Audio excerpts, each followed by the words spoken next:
El Ministerio Internacional Reinando en Plenitud presenta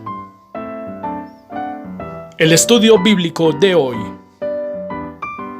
Pastor Jorge Matallana. Amados hermanos, amada iglesia, muy buenas noches. Bienvenidos al estudio bíblico de hoy. Lo he llamado la libertad gloriosa de un rey de Dios. Vamos a comenzar mirando un texto extraordinario, profético, sumamente profundo, con muchísimo significado, pero que vamos a mirar por encima solamente en este estudio. Y lo encontramos en Romanos capítulo 8, versículo 21, donde la palabra del Señor dice: porque también la creación misma será libertada de la esclavitud de corrupción a la libertad gloriosa de los hijos de Dios. La libertad gloriosa es una independencia que se lleva por dentro, porque es algo interno, porque la libertad gloriosa de un hijo de Dios compete al campo espiritual. Pero así como en el campo social, en el campo físico, en el campo natural, la libertad es espiada por los reductores, de igual manera la libertad gloriosa del primer siglo fue espiada por los judaizantes de la ley, por los espías de la libertad gloriosa de los hijos de Dios. ¿Por qué es gloriosa? Porque te introduce en un nuevo entendimiento, en un entendimiento de gloria, de vida y de luz. Y lo cierto es que Dios a ti y a mí nos ha llamado en Cristo a la libertad gloriosa de los hijos de Dios. Pablo dijo en 2 Corintios 3:17, porque el Señor es el Espíritu, y donde está el Espíritu del Señor, allí hay libertad. Cuando vemos este texto maravilloso, hay tres cosas. Uno, el Señor es el Espíritu. Dos, ¿dónde está el Espíritu del Señor? Y tres, ¿qué clase de espíritu es? Vamos a contestar esas preguntas. El Señor aquí, en primer lugar, no es Jesús nacido bajo la ley, como dice Gálatas capítulo 4, el versículo 4. Pero cuando vino el cumplimiento del tiempo, Dios envió a su Hijo, nacido de mujer y nacido bajo la ley. Hoy, ese Jesús que nació bajo la ley y nació de una mujer, María, hoy es el postrer Adán, que fue hecho en la resurrección, como dice la Escritura, espíritu vivificante. 1 Corintios 15, verso 45, donde dice: así también está escrito, fue hecho el primer hombre Adán, alma viviente, el postrer Adán, espíritu vivificante. Ahora, ¿en dónde está el Espíritu del Señor? Segunda de Timoteo capítulo 4, el verso 22 dice que el Señor Jesucristo esté con tu espíritu. ¿Y qué hay entonces en tu espíritu? Si el que está en tu espíritu y el mío es el Señor Jesucristo, en ti y en mí hay libertad. Una de las evidencias que tú estás en gracia, en el verdadero evangelio del Dios viviente para este nuevo pacto, es la libertad gloriosa. Donde el Señor está, no puede haber legalismo, no hay ritualismo, no hay diablofobia, no hay liberaciones, no hay manipulaciones, sino que hay una completa y perfecta libertad en Cristo. Es notorio ver cómo mucha gente hoy está buscando al Señor. Pero ¿a dónde le están buscando? Muchos viajan a ver al Señor de los Milagros en Buga, y ahí no está. Otros viajan al Vaticano porque supuestamente es la capital mundial religiosa del catolicismo, pero allí no está. Bíblicamente, ¿dónde está el Señor? Y la respuesta es sencilla: está en tu espíritu y está en mi espíritu.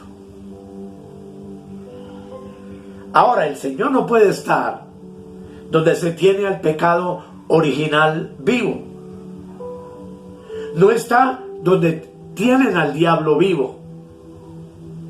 No está donde tienen al Señor revelándose bajo profecías, visiones, sueños y lenguas, y no por el evangelio escrito de la palabra de Dios. Entonces, ¿dónde tienes tú que disfrutar al Señor?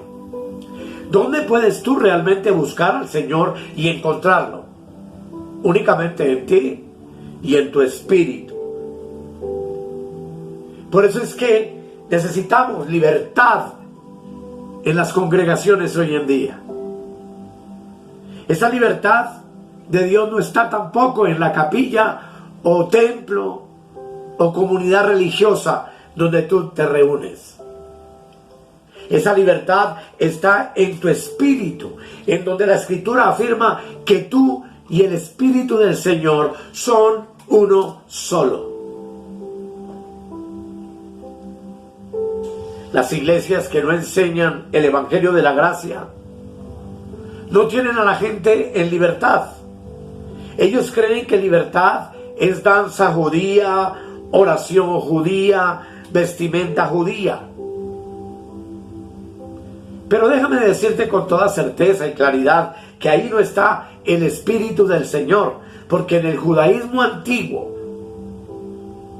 a un pueblo como Israel que vivió bajo la ley, nunca pudo disfrutar libertad, y así tampoco en estos tiempos modernos la hay. Tú y yo necesitamos congregarnos y reunirnos donde hay libertad. Solo el ministerio de la gracia y la predicación del Evangelio de la Gracia garantiza tu libertad. ¿En dónde está el Señor? El Señor está en un cambio de vida en el Espíritu. El Señor está en el vivir a Cristo, instante tras instante, momento tras momento. Porque en ti y en mí, en donde está el Espíritu del Señor, es en ti y en mí en donde podemos disfrutar de verdadera libertad. ¿Cuántos quieren estar donde está el Señor? Bienaventurado, porque donde está el Señor, ahí hay libertad. Donde hay libertad gloriosa, no hay infierno para el espíritu. Donde hay libertad gloriosa, no hay un temor terrible por los acontecimientos apocalípticos que están por venir sobre la tierra. No hay apocalipsis para el espíritu. No hay miedo. Porque el perfecto amor de Dios en ti y en mí, dice la Escritura, que echa fuera el temor. Aquí, en gracia, no vivimos del qué dirán, porque muchas cosas ya dijeron. Aquí, en gracia, reinamos en vida, gozo, paz y libertad. Aquí, los que son verdaderamente libres se manifiestan, se sienten y se ven. La riqueza más grande del ser interior de cualquier ser humano es la libertad. Y a una vida libre es que Dios nos ha llamado en Cristo. Pablo fue el gran defensor de la libertad gloriosa. Y hay un ejemplo maravilloso en la Escritura que vamos a estar estudiando. Cuando Pablo oyó que Pedro y algunos discípulos de Jacobo llegaron a Antioquía para judaizar a los que estaban en el Evangelio de la Gracia, les dijo lo siguiente, Gálatas capítulo 5, versículo 1. Estad pues firmes en la libertad con que Cristo nos hizo libres, y no estéis otra vez sujetos al yugo de esclavitud. Los justificados en Galacia estaban en la libertad, porque eran hijos de la gracia, nacidos bajo la libertad gloriosa de Cristo en sus espíritus. Pero Pablo, presintiendo algo grave, les dice que se mantengan firmes, debido a los que habían llegado de Jerusalén, entre los cuales vino Pedro, a tratar de judaizarlos para la ley. Por ejemplo, ¿a qué llegó Pedro a la provincia de Galacia? Gálatas capítulo 2, versículo 14 dice lo siguiente: pero cuando vi que no andaban rectamente conforme a la verdad del Evangelio, ¿quién? Pedro y los que vinieron de Jerusalén. Dije a Pedro delante de todos: si tú siendo judío vives como los gentiles y no como judío, ¿por qué obligas a los gentiles a judaizar? Pablo vio en este pasaje, que debes examinarlo con cuidado, que Pedro llegó a judaizar, a vivir como judío. ¿Qué es judaizar? Es tratar de obligar a alguien o de obligarse a sí mismo a las prácticas, ordenanzas y regulaciones de la ley. ¿Qué fue lo que no había entendido Pedro? Que la base del judaísmo, que es la ley, fue terminada en la cruz de Cristo y reemplazada por otra ley superior, que es la ley del Espíritu de vida en Cristo, como dice Romanos 8:2. Porque la ley del Espíritu de vida en Cristo Jesús me ha librado de la ley del pecado y de la muerte. Al judaizar, Pedro trataba de revivir la base del judaísmo y de exaltar la religiosidad y de tratar de inculcar en el corazón de los creyentes en Cristo que la ley era necesaria también para la salvación. Pedro no entendió, como muchos de nuestros amados hermanos todavía hoy en día, pastores y ministros, no han podido entender que el fin de la ley es Cristo. Como dice Romanos capítulo 10, versículo 4. Porque el fin de la ley es Cristo para justicia a todo aquel que cree. Tampoco entendió que por las obras de la ley nadie puede justificarse delante de Dios, como dice Gálatas capítulo 2, versículo 16, donde leemos lo siguiente: sabiendo que el hombre no es justificado por las obras de la ley, sino por la fe de Jesucristo, nosotros también hemos creído en Jesucristo para ser justificados por la fe de Cristo y no por las obras de la ley, por cuanto por las obras de la ley nadie será justificado. Por eso, amados, Pablo tuvo que confrontar al apóstol Pedro. Y en Gálatas capítulo 2, el verso 21, léelo conmigo. Veamos lo que Pablo le dice: no desecho la gracia de Dios, pues si por la ley fuese la justicia, entonces por demás murió Cristo.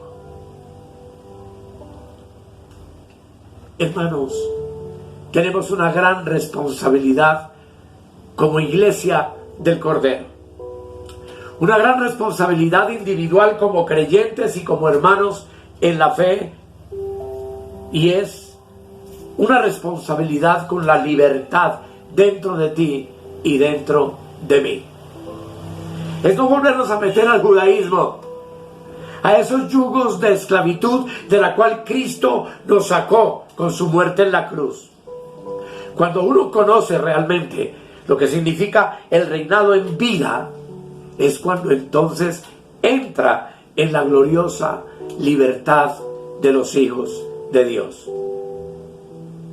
Por ejemplo, ¿de qué eres tú libre ahora mismo? Estás libre de diablos, de demonios encima de ti. Estás libre de ritos y de rudimentos. Estás libre de judaísmo y de sistemas y religiones. Estás libre de coberturas apostólicas y de jerarquías pastorales.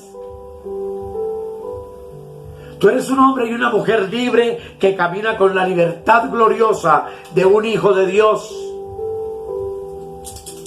Obvio que puedes congregarte y tener un pastor, pero no un ministro que coarte tu libertad en Cristo. Un ministro que te condene con las obras de la ley. Un ministro que no le dé paz a tu espíritu por no predicar lo que está escrito en el Evangelio de la Gracia. Hoy yo me encuentro en la reunión de los libres, pero eso no impide que deba cuidarme de los falsos hermanos, porque todos los que estamos en Cristo somos hermanos, ciertamente salvos y bendecidos, pero hay unos falsos hermanos, no en cuanto a la salvación, sino en cuanto al proceder, que aún son esclavos de los rudimentos de la ley. Eso es lo que Pablo enseña en el libro de los Gálatas, donde leemos en el capítulo 2, versículo 4, lo siguiente: y esto a pesar de los falsos hermanos introducidos a escondidas, que entraban para espiar nuestra libertad que tenemos en Cristo Jesús, para reducirnos a esclavitud, a los cuales ni por un momento accedimos a someternos, para que la verdad del Evangelio permaneciese con vosotros. Fíjate que hay hermanos, pero falsos. ¿Por qué? Porque entran escondidas para tratar de reducir nuestra libertad. Nos espían para tratar de someternos a la esclavitud religiosa en la cual ellos viven. ¿A qué entran secretamente? A desechar la gracia de Dios y a exaltar la ley, a colocar a Moisés por encima de Cristo. Pablo le dijo a Pedro en Gálatas 2, versículos 19 y 20, lo siguiente: porque yo por la ley soy muerto para la ley, a fin de vivir para Dios. Con Cristo estoy juntamente crucificado, y ya no vivo yo, mas vive Cristo en mí. Y lo que ahora vivo en la carne, lo vivo en la fe del Hijo de Dios, el cual me amó y se entregó a sí mismo por mí. ¿Te das cuenta? Lo de Pedro era digno de condenar. Pablo condenó la actitud de un apóstol de Jerusalén y lo llamó falso hermano. ¿Por qué son falsos? Porque no enseñan el evangelio revelado de la gracia que predicó el apóstol Pablo. Entonces, tú y yo estamos siendo llamados hoy, en el final de los días y de los tiempos, a identificar a los falsos hermanos en todo lugar donde los encontremos. ¿Qué pasa cuando tú te sometes a un falso hermano? Que la verdad de la gracia comienza a desaparecer en tu vida. En poco tiempo comienzas a hablar como esos falsos hermanos y pierdes el lenguaje, el pensamiento, el espíritu y la verdad de la gracia.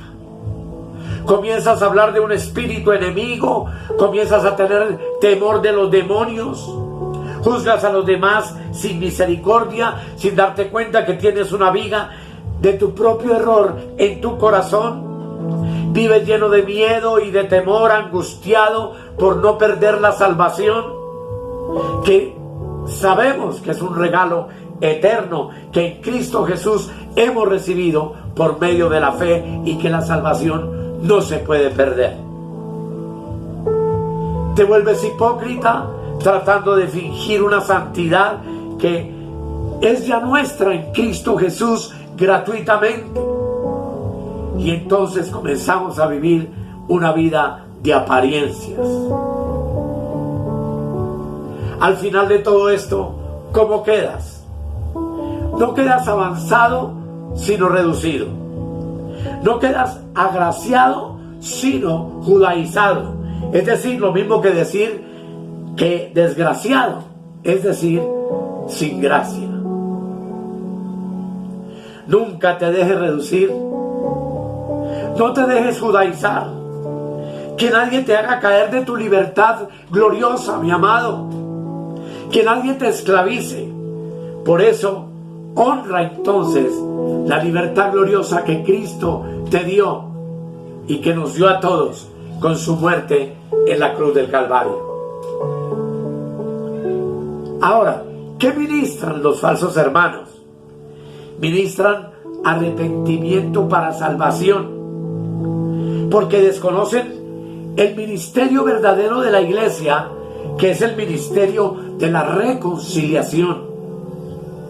Una iglesia de falsos hermanos es aquella donde invitan al visitante a que pase al altar para arrepentimiento, para salvación, para justificación, para que pueda ir al cielo cuando muera. Pero amados, en gracia el arrepentimiento no es doctrina del nuevo pacto, porque te coloca bajo pecado. Cuando usted le dice a alguien que se arrepienta para salvación, le está diciendo que está en pecado. Por ejemplo, en Hechos 2:38, vemos a Pedro invitando al arrepentimiento a toda la casa de Israel y les dice: arrepentíos y bautícense cada uno de vosotros en el nombre de Jesucristo para perdón de los pecados y recibiréis el don del Espíritu Santo. La doctrina de los apóstoles era arrepentimiento para bautismo en agua, para perdón de pecados y para recibir el don del Espíritu Santo. Pero la doctrina de la gracia y el evangelio de Pablo era la reconciliación, porque en reconciliación el Espíritu de gracia no te coloca bajo pecado ni bajo bautismo en agua. ¿Por qué?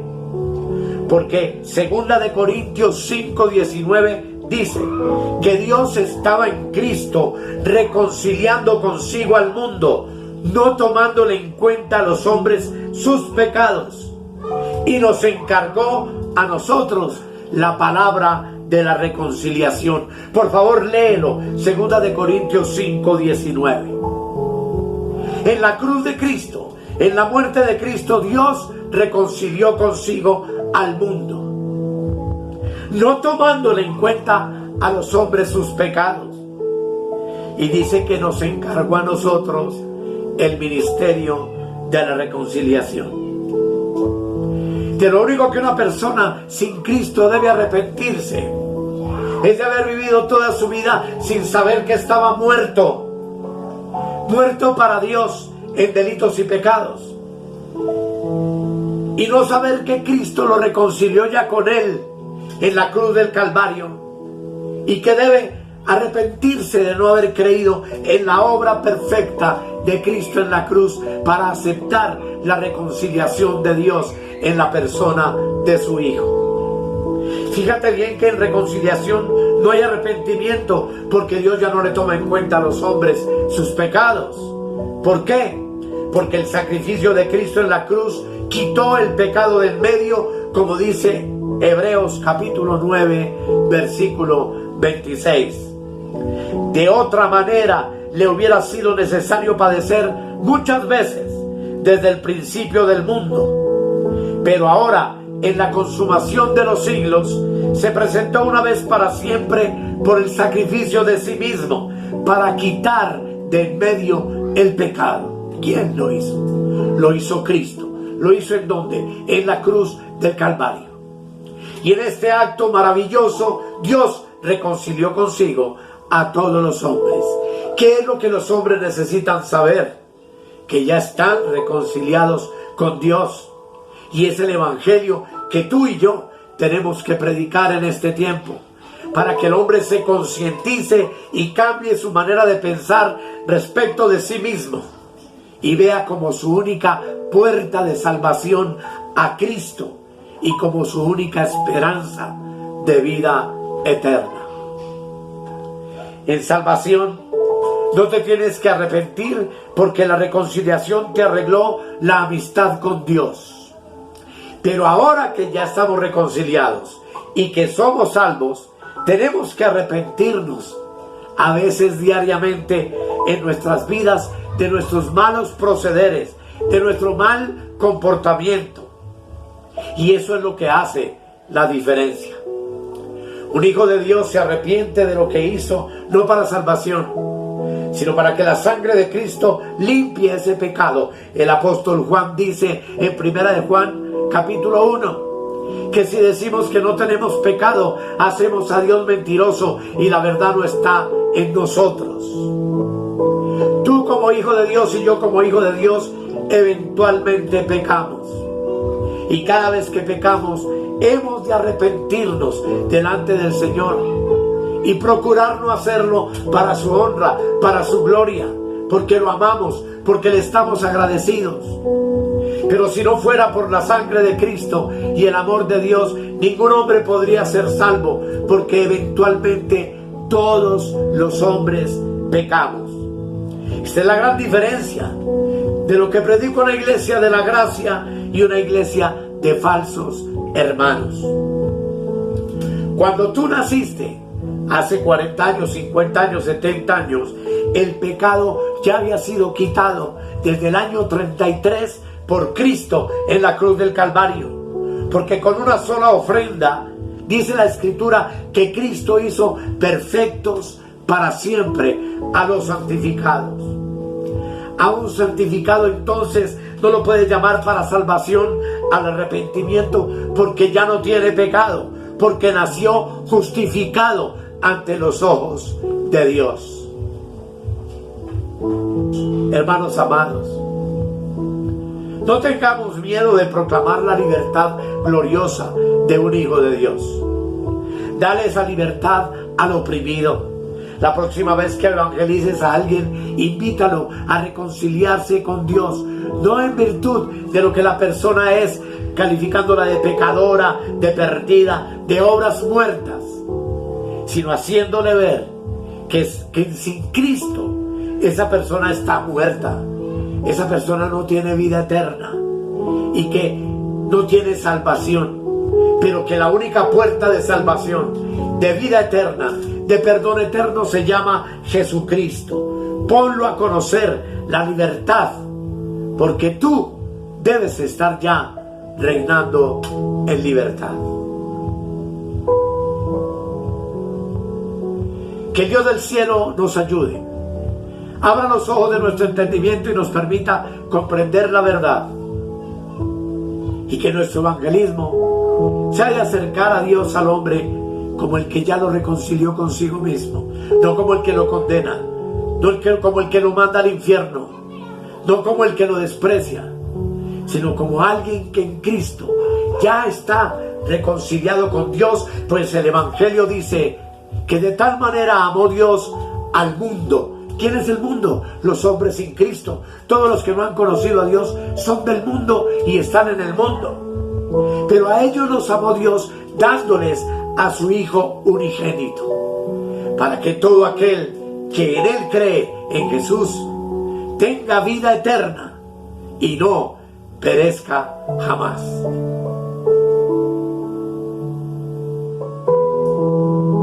Que el Señor nos ayude a entender la palabra de Dios y a disfrutar la riqueza de su gracia y la libertad con la cual Cristo nos hizo libres, para gloria de su nombre. Querido Dios, te doy gracias en el nombre de Jesús en esta noche, y oro para que tu palabra llegue al espíritu y al entendimiento de mis hermanos. Que podamos entender que un hombre sin Cristo lo único que necesita hacer es cambiar su manera de pensar.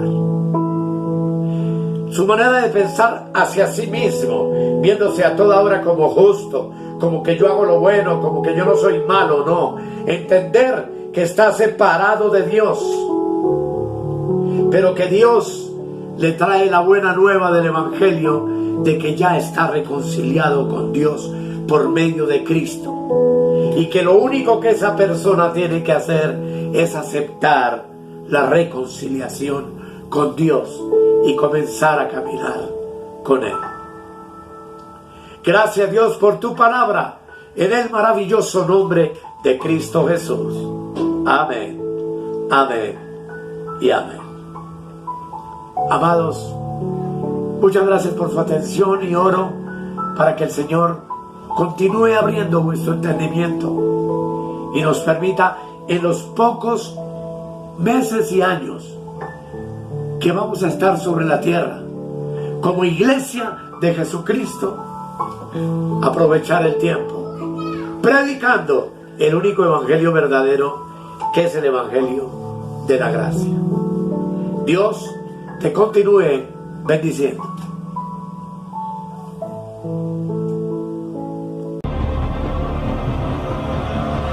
He aquí yo vengo pronto, y mi galardón conmigo, para recompensar a cada uno según sea su obra. Si necesitas oración o tienes alguna inquietud, contáctenos al 314-585-2864.